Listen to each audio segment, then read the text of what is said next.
El ser, que es el ser, la unidad absoluta, la incapacidad subjetiva del cognoscente, la incapacidad subjetiva de la persona, del cognoscente, del que sabe, objetiva en Dios, de separar entre ambos. No se puede separar, porque es el ser que es el ser, ya que se trata de una totalidad indiscernible, que no se puede separar de nada. Por eso tanto marcamos el tema que Dios no divide en nada, y obvio que todos entienden que Dios no tiene ni cuerpo ni forma, no todos lo entienden, pero hay que explicarlo bien. Pero después también decimos que no tiene atributos porque propios, porque eso describiría o hablaría de partes espirituales, y Dios no tiene partes espirituales, es único, es indescriptible. Ya que se trata de una totalidad indiscernible en elementos, incapacidad de pluralidad. No existe pluralidad posible en él, es único, que en última instancia representaría imperfección. La pluralidad, ¿por qué representaría imperfección? Porque sería la creación, ¿no? O sea, no el ser máximo, que es Dios, en eso, imperfección. O sea, que le falta, o que está en potencia, o que puede cambiar, y Dios no es así.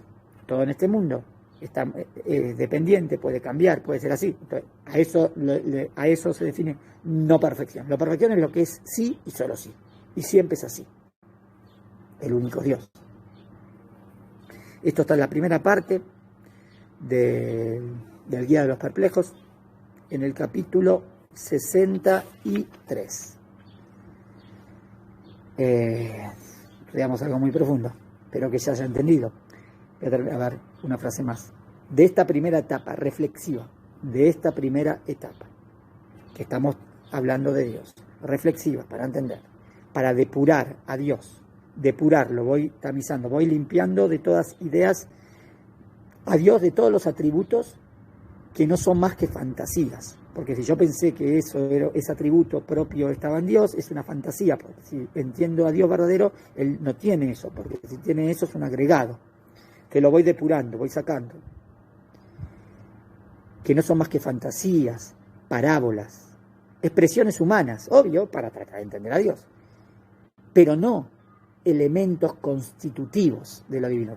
Expresiones humanas, pero no elementos que constituyen a la divinidad. ¿Por qué? Porque la palabra que utilizo es una palabra para tratar de entender, pero nunca capto lo que el Dios es. Para Maimónides, pero no elementos constitutivos de lo divino. Entonces, después de esto, pasa Maimónides a analizar diversos momentos de antropomorfismo expresivo en la Biblia. Maimónides empieza a analizar, ya que me explicó todo esto y entendí que Dios es único, Dios no tiene ni cuerpo ni forma, Dios no tiene partes, no hay atributos propios de Dios. Eso habla de Dios es único. Esto habla sobre expresiones. Entonces, bueno, pero tenés frases antropomórficas que le dan a Dios como forma en los versículos. Entonces hay que explicarlos a momentos de antropomorfismo expresivo en la Biblia. ¿Está bien? Y uno, obvio que cuerpo ya está descargado, eso quedó facilísimo de entender, que Dios no tiene ni cuerpo ni forma. Pero hay otras frases más difíciles. Por ejemplo, el primero, el más importante, es la revelación divina en forma de palabra. Por ejemplo, el pasú que más se repite en la Torah, Vaidaber Hashem el Moshe Lemor, y le dijo Hashem a Moshe. ¿Qué es le dijo? ¿Cómo la revelación que le viene a Moshe? Le dijo. ¿Es una palabra? ¿Le dijo con palabras como el ser humano dice palabras? Dios le dijo a Moshe. ¿Están de acuerdo que decir es una expresión humana? Pero ¿cómo Dios habla con el ser humano? Obvio que se la revela, le viene la revelación. Sí, pero ¿cómo está escrito en el versículo? Le dice. Entonces yo entiendo le dice, ahora yo pongo un grabador y puedo grabarlo. Si pongo algo, está bien. Pongo un grabador MP3, ¿va a salir? Yo soy tu Dios. ¿Voy a grabar la palabra de Dios que le está diciendo al profeta? ¿Entienden? El primero, el más importante, es la revelación divina en forma de palabra. Constantemente manifiesta los versículos, que Dios habló, que Dios dijo, etc. ¿Cómo debe entenderse esta comunicación de lo divino con lo humano? ¿Dónde está el clic? ¿Dónde está la relación? ¿Cómo viene esa comunicación de lo más elevado, que no tengo palabras para describirlo, y entonces al ser humano? ¿Cómo viene la palabra? Hemos de entender que se trata realmente de un decir, de un hablar, de un transmitir mensaje en un lenguaje, en lenguaje. O sea, le habló en hebreo, o le habló en español, le habló en inglés, o te voy a decir, le habló en hebreo. Entonces, lo que le vino a Moshe, cuando le dijo, Moshe, levántate, toma la vara. Entonces le dijo, Moshe, levanta, toma la vara, en palabras, así le habla. El racionalista, Rambam, no puede ceder un palmo en materia de lógica y razón. Él trata y entender bien profundamente qué quiere decir, y no hay expresiones que hablen, que puedan llegar a la esencia de Dios. Entonces, cuando Dios le dice, le dijo, que ya dijimos, es la relación de Dios al ser humano, ¿qué quiere decir? ¿Dice como el ser humano? No. Entonces, si el hablar es humano, no puede ser divino. ¿Cómo entender, no obstante, la mayor parte de la Biblia, la mayor parte del Tanaj, que insiste en describir esta comunicación? Todo el tiempo habla de que le viene la palabra de Hashem al profeta. Todo el tiempo. Eso es la palabra de Hashem. Hablar, decir, explica Maimónides, y con suma fidelidad a estos verbos. O sea, miren qué genialidad de Rama, porque por un lado me explica el problema teológico, a ver a qué se refiere, y por otro lado quiere demostrarte que también esa palabra en hebreo significa eso. O sea, con suma fidelidad, es fiel a estos verbos en sus multifacéticas, muchas connotaciones. Ese verbo en hebreo también es decir, con palabras, pero también tiene otras acepciones.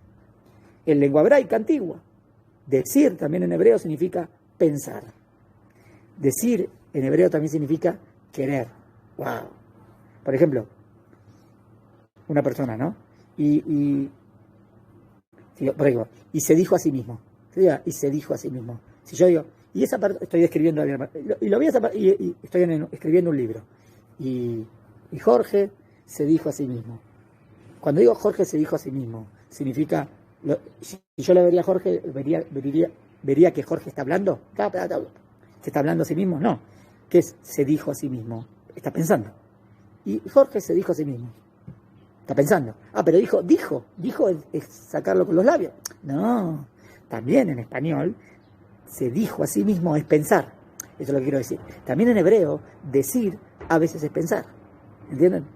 Y también decir, también es querer. A veces decir es, y dijo Dios que sea la luz, y fue la luz. Y dijo Dios que sea la luz, y fue la luz. ¿Qué fue la luz? ¿Qué creó la luz? ¿Qué dijo? Y dijo Dios que sea la luz. Salió la palabra de Dios, que sea la luz. ¿Y a quién se la dijo? Si no hay ningún profeta para que la capte tampoco. No, y dijo Dios que sea y dijo Dios que sea la luz, y Dios quiere que sea la luz, y fue la luz. Y Dios quiere que sea la luz, está la voluntad de Dios, y fue, que es lo que pasa. Ahora aparece la luz en el mundo. Entonces, decir puede ser pensar, y también puede ser querer. Ahí va.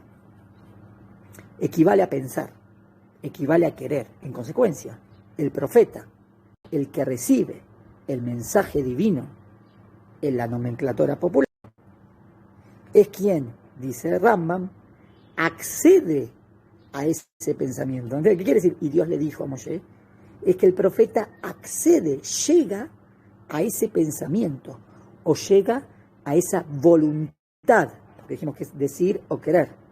La percibe, miren qué lindo, como si la estuviera oyendo.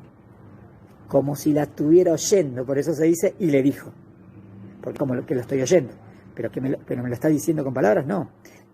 El profeta está entrando como en ese pensamiento de Hashem. O el profeta está entrando en esa voluntad de Hashem. O sea, está entendiendo lo que Hashem quiere. O está entendiendo lo que Hashem ahora define.